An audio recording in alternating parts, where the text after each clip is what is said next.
प्रयागराज में स्वागत है आपका।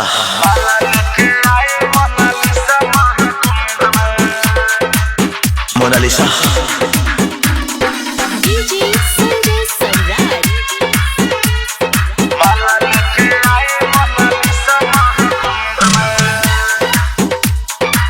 महाकुंभ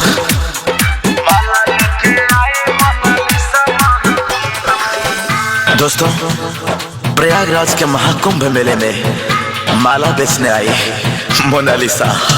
प्रयागराज के घाट पे संतों के झुंड में, प्रयागराज के घाट पे, प्रयागराज के घाट पे संतों के झुंड में माला लेके आई मोनालिसा महाकुंभ में, माला लेके आई मोनालिसा महाकुंभ में।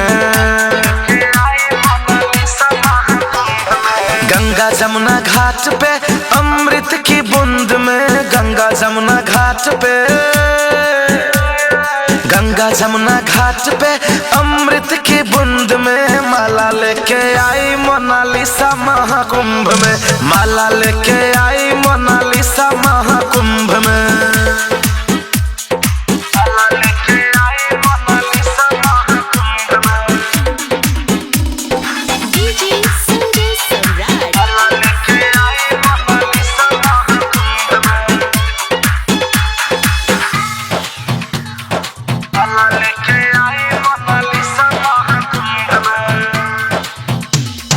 आँख नीला नीला इसका गाल पीला पीला है, आँख नीला नीला इसका गाल पीला पीला है, आँख नीला नीला, आँख नीला नीला इसका गाल पीला पीला है।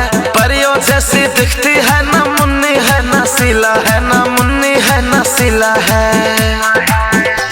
सितारों सी चमकती है ठंड वाला धुंध में, सितारों सी चमकती है, सितारों सी चमकती है ठंड वाला धुंध में माला लेके आई मोनालिसा महाकुंभ में, माला लेके आई मोनालिसा महाकुंभ में।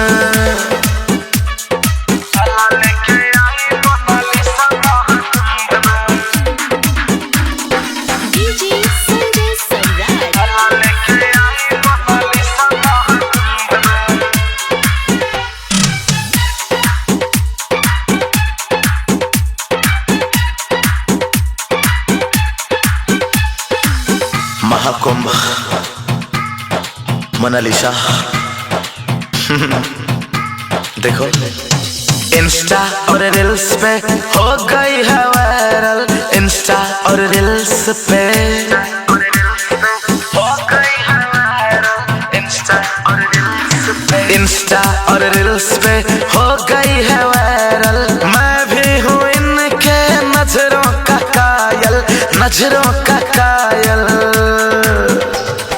कुंभ नहा लो जाओगे बैकुंठ में, कुंभ नहा लो,